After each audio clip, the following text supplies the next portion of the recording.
Now these are the parts that I like adding to a car. This is the stuff that I love doing.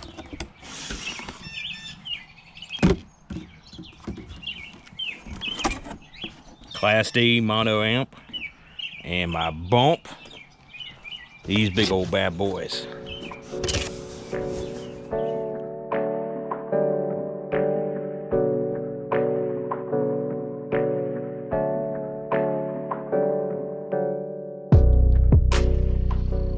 In the last episode, you saw me mount this battery and get all the wiring hooked up for it. Now, let's add some accessories to it. It might be a little bit of an overkill, but this is one of the accessories that I'm going to add. It's not a name brand. I've had it. I bought it brand new, and it's been sitting in a junk box in my garage for who knows how long. It is a 1 farad capacitor. And what this does is it builds up energy when you need it at a strong current draw. So like when the bass hits real hard on your amp, that's when it needs the power. It sucks it out of here, then it refills. Usually these are added when your headlights are dimming on a loud stereo. I'm adding it to this system because it's going to have a large amp and an air compressor hooked up to it. So that immediate current draw from the air compressor when it turns on, this piece might be needed. Now, I've wired up these capacitors before. I've had them in other vehicles, and I've never seen them wired up like this. What it does is it comes from the battery into an inline fuse to a distribution block over to both the amplifier and the cap. I'm going to go ahead and wire it up the way they say it, but what I've seen before has always been you run it from the battery into a fuse to the cap, and then from the cap over to the amplifier. But I'm going to wire it up the way they say to. Every company's different. Now, also in the instructions on there, it said wire up a separate ground wire for the capacitor. Do not ground it to the same ground that the amplifier is on. Okay, so this blue one is a ground wire run to a factory ground, and the silver one is going in and will be a ground wire going to the capacitor. So I think those ought to be big enough. Now that blue ground has come in, and I'm going to use this lag terminal as a distribution block basically. So I'm going to run my ground from my amplifier into here, and I might be able to hook in some other grounds here at this point. It's a pretty big terminal. Then the silver one comes in, and it's right about that length, and hopefully I have enough room to mount that power cap back here. Yeah, I don't think that's going to happen. That thing barely fits in there, so I'm not going to have enough room to work. So looks like I might be mounting it right over here. That should keep it out of the way, keep it out of harm's way. Should leave me enough room for an air tank up here. I might have to get a smaller air tank. And then, see, I've got some other accessories I need to hook up. I need to hook up a power distribution block. It's a pretty big piece, probably should go about right here. And then I got a fuse that I need to put in. The fuse terminal's probably about that length. So I'm thinking fuse terminal right here, power distribution block right here, and I hate to say it, since this is kind of short, I might come up and put in another terminal right here or over a little bit. Same idea. Ordered some stuff last night, but apparently the memory card didn't want to save it, so hopefully this works. So we left off with the ground. I brought the ground in and had gone to this lag terminal and secured it. And I ended up adding a second ground terminal. Now this silver one right here, the silver line, will be used for my amp and maybe a secondary ground for the battery. The blue one goes over to my power cap. That's the ground for the power cap. The positive comes back, goes right back down to my distribution block, comes in here. The distribution block brings it right back to the fuse, goes to 150 amp fuse, and then over to the battery. Now I have not connected the battery. I have tested this, and I wouldn't recommend this. This is not the proper way to wire it up, but I'm gonna go ahead and tap it on there and show you what turns on. Let's see if I get the blue sparks. Yep. Look at that. Hopefully y'all can see it. Now when I disconnect this, that ought to power down. So that means that that is functioning correctly. Well, my next step is mounting the amplifier and getting all the wires run for that. I had to drill this hole here because the Ford factory ran a wire through the back package shelf this way, up to this hole. It's the wire that goes to the antenna, which is in the rear window, and the third brake light, I do believe. So I had to drill this hole, and I'm gonna have to run the factory wiring back through. And at that same point, I'm probably gonna run my AV cables, the audio cable through, my speaker wires through, and my remote wire to the head unit. All of those still need to be run. So those need to be run through here and come down underneath here towards the amp. I have a power cable already made up. I need to shorten it, and a ground cable I need to shorten also, that'll hook up for the amp. So I got the remote wire run. I ran that all the way down the driver's side, all the way to the back. I got the audio cable ran, and that one goes back in behind the carpet all the way back down all the way to the driver's side of the car. And the reason I did that is to separate them. If you want to keep this, or speaker wire as far away from other electrical as far as you can. That's kind of hard to do in this car because there's electrical everywhere, but oh well. Now, I haven't showed you my CD player, and this thing is a unit, and I mean a unit. It is a dual. I pulled this one out of that white Ford Ranger that I bought, and the reason I wanted it is because of this cool LCD screen that's on here. Let me turn on the ignition. And it's dirty right now too. But it comes up and does different kind of designs, and you know, it has this little race car and stuff that rolls around. Not a real powerful head unit. I may replace this later on with a Pioneer, but it'll work for right now. Now, like I said, I ran them all the way to the back. As you can see, there's the audio cable going up, and the blue remote wire comes in over there. All of it's back in behind the sound deadening and everything, so you shouldn't be able to see wires. I hate when you can see wires, but sometimes you got to. So I got all excited, went ahead and mounted the amp in here, and then realized I didn't run power or ground.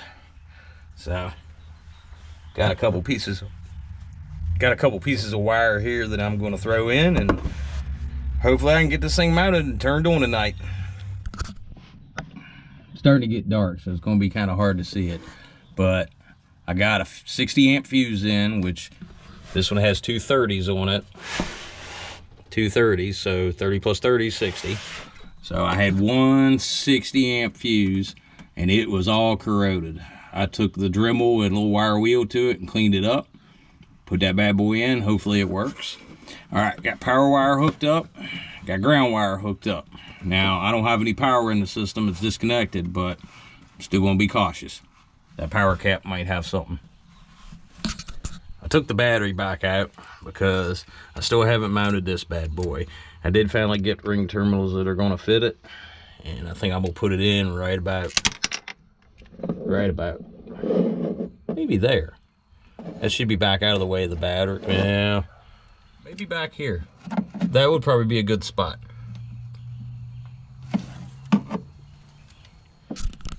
Yeah, I think that was the best spot for it.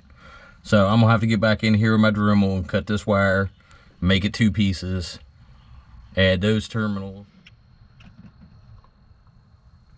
Well, I've got my circuit breaker in. I've got my second wire hooked up to the battery terminal. So I should just be able to stick the battery back in and fire up the car and see if the amp turns on. Let's do it. So I fired up the car, and I noticed that my amp turned on like it's supposed to, and that is reading, it is now reading 14.2, which was like 14.7 a while ago. So that means that the alternator is charging my battery, because that was at 12 beforehand. So I have power. Nice.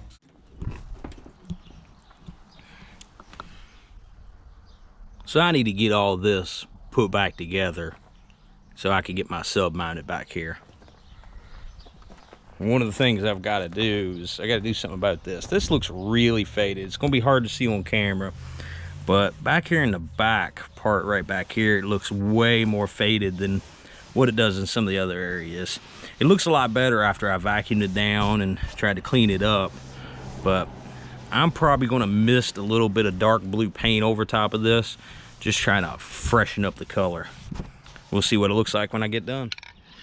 So I've got some Rust-Oleum True Navy, and it's a matte finish. It's what I used on my paint job on the back of the car at the very beginning. I got this because it was probably I got the closest I could get to matching the factory interior. So let's see what it looks like. Now all I'm going to do is just try to mist it, and then I'm going to probably vacuum it again after it dries.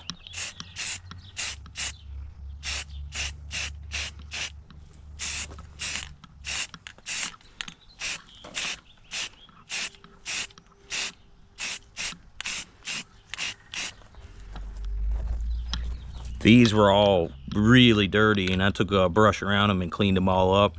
Cleaned like 20 years worth of grime off of them. They look a lot better. Probably gonna try to mist a little paint on them too.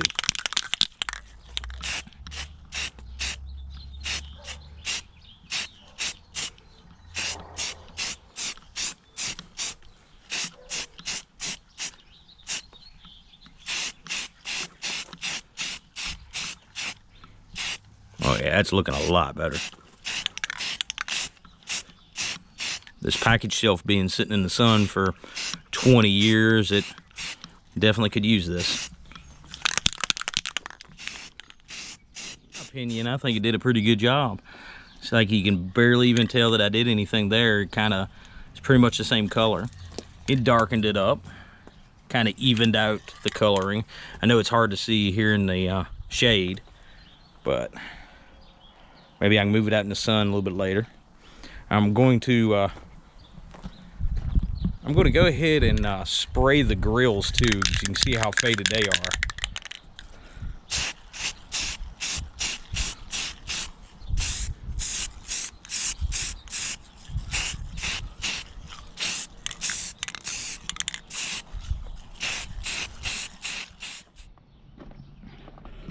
Well, while that's drying, I'm going to try to get some of this wiring run. This is what I was talking about earlier, having to run into the back. Get some of this kind of tucked up and see if I can get this sound deadening back.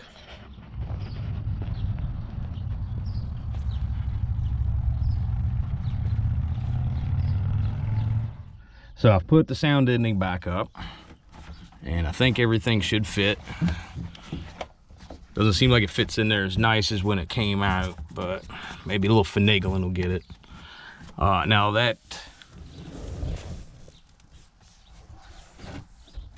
this package shelf tray slid out before, so hopefully it just slides back in. And probably gonna have to put the camera down for this. Well, that seemed to go in fine. I'm gonna have to get back in here in a vacuum and clean the back of the car out. It's got kind of dirty me working on it, plus what was underneath the seats and so forth. You know, 200,000 mile car, you get some stuff underneath the seats. My paint job don't look too bad. It's not perfect, but it looks better than the sun faded piece. I like it. Now I gotta put my third brake light piece in. The wiring is somewhere around here. I'm gonna have to go digging for that. And I might have to, there it is. I might have to give this piece a coat of paint too, because it's kind of scuffed up and rough. Don't know. I'd like to get an LED tail light or something to put in here. Might go digging at one of the car shows, see what I can find.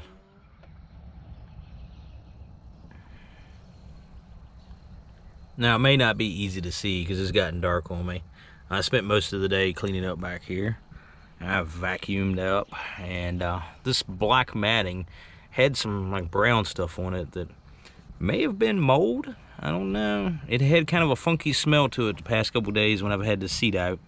You get out here in a hot car and it just didn't smell good, and it was coming from back here. So I cleaned it down with some bleach and some bleach cleaner and some Windex, and it seems like it's clean and it doesn't stink. So I think I'm about ready to start putting the seat back in. Oh, before I put the seat back in, I gotta run speaker wire. So I got a little bit of work done last night. I cleaned the seats, the seat back and the seat bottom, and I put those in. They're not perfect, but they look far better than what they did. I'll also put one of the subwoofers in this box. I hooked it up, and I've got a little bit of bump. Got to play around with the amp.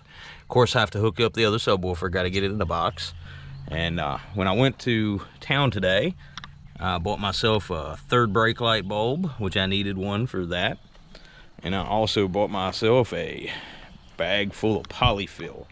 Now, I'm going to probably not use all this, but the polyfill will go inside the speaker boxes. And when you put the polyfill in there, it kind of tricks the sub to think it's a bigger box, which I probably need. These subs probably need a pretty big box, and I'm putting them in a small one. So I may end up having to port it, may end up having to change the box. All right, now these are some Q-Logic boxes that I bought used, and they're a little beat up, but they're solid. I may have to do a little work to them. I'm also thinking I might have to port them, which, I don't know. That other one that I've had hooked up, this one is kind of making a little bit of weird noise, so I'm thinking the box is too small, or maybe it needs to be ported. Or could it be the fact that the terminal piece that I used on the back of that one, which was apparently from another box, probably didn't fit it right, but it might be leaking. And I'm having to rebuild this one too. Took it all apart. Here is my harness for the subwoofer. And let's see, starts here, it goes into the terminals there, goes on down to the positive on one side and the negative on one side, and then it goes around to the other side of the voice coils with these two wires. These are dual 2 ohm voice coils, and I'm assuming I'm wiring them up correctly at 4 ohms this way. This one was kind of clipping the amp a little bit, so I don't know. I might have to play around with them. I'm still thinking the box size might be too small. Oh well. Well, since I'm going ahead and putting this one in the box, I figure I'd show you what I'm using again. These are Rockford Fallsgate T2 10-inch subwoofers, and one of my buddies stopped by the other night, and he was like, "Man, how old are those?" And I was like, well, "That's a good question." 2004. So I've had these for almost 20 years. And I bought the amp at Crutchfield. There's a Crutchfield near me. There's only, I think, 2 of them in the U.S. But when I bought these years ago, I was told to wire it up this way. And by looking on here, the way I wired it up last night was wrong.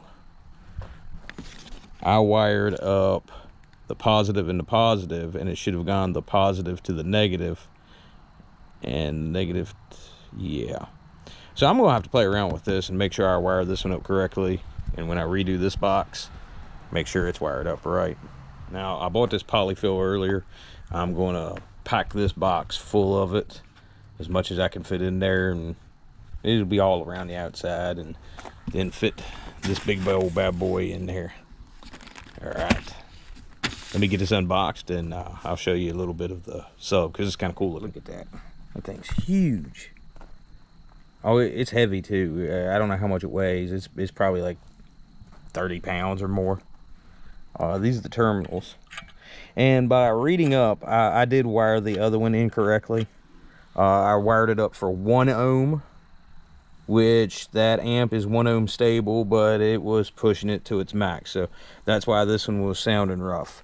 So I'm gonna have to rewire this one for 4 ohm. And I'm going ahead and wiring this one. I had to change up my wiring harness because basically it just goes from the negative on one side to the positive on the other. So you need a longer negative wire and a jumper wire. So I'm gonna get this bad boy in here. You can see all the polyfill that I've put in. Okay, so I filled them up full of polyfill and I hooked them up, and they had a cracking sound to them, almost like it was a damaged sub, but it's not a damaged sub. I went and had them actually tested today. They're reading right. I think it's just too much pressure in the box. So I opened this one up, took all the polyfill out, and I took the port out, which is right here. You can see where it dips down. See that circle? And it sounds so much better other than this thing just flapping back and forth. So this just sounds horrible right here. So I've got to cut it out. I went everywhere looking for ports today. Nobody has ports anymore. No car stereo installation bays carry ports. So I went to Home Depot and bought these. It'll at least work for right now. So I'm gonna cut this bad boy open and put that in.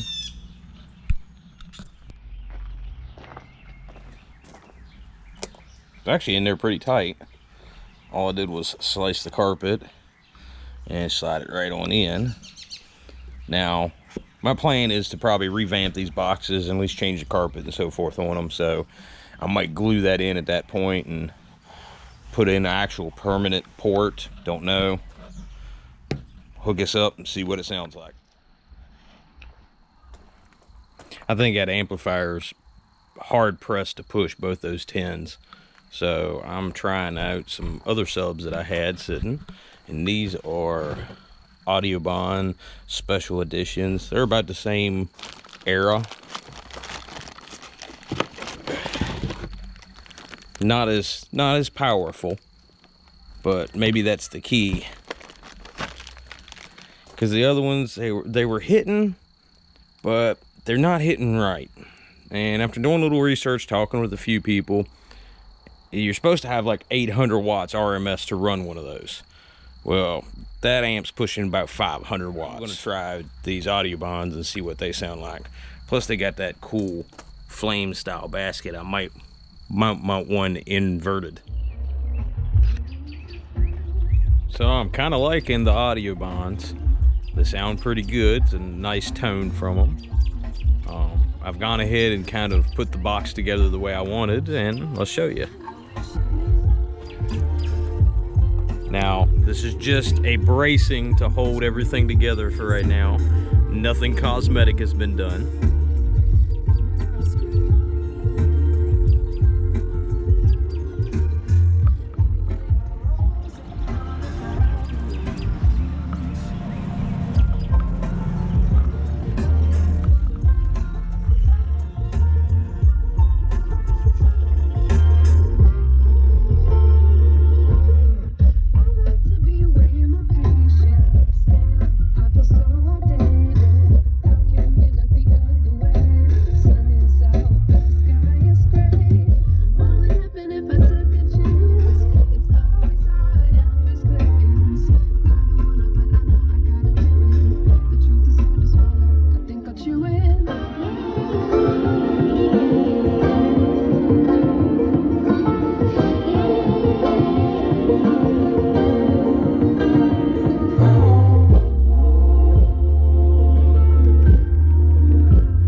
And that little video that was playing on the CD player is kind of the reason why I wanted this CD player to be used.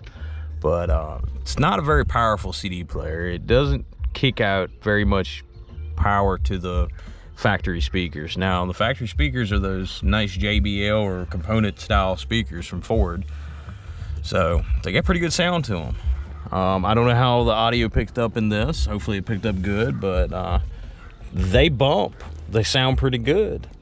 They match the other speakers in the car and just give it some bang for the buck. That's what I was looking for.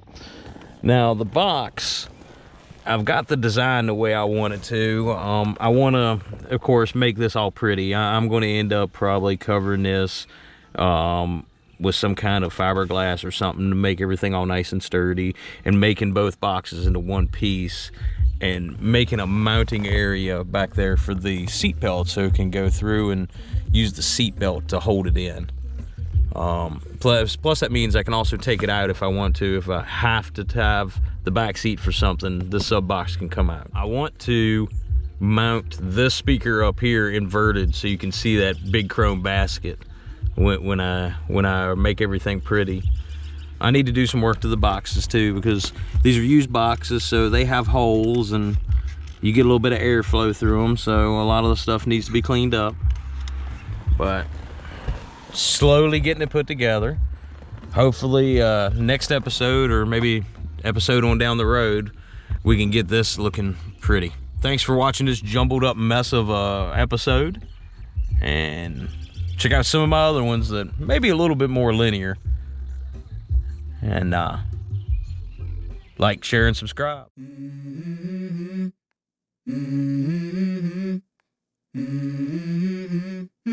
Let's go. I wake up to a little bit of drool on my pillow, feel like it's gonna be a bad day.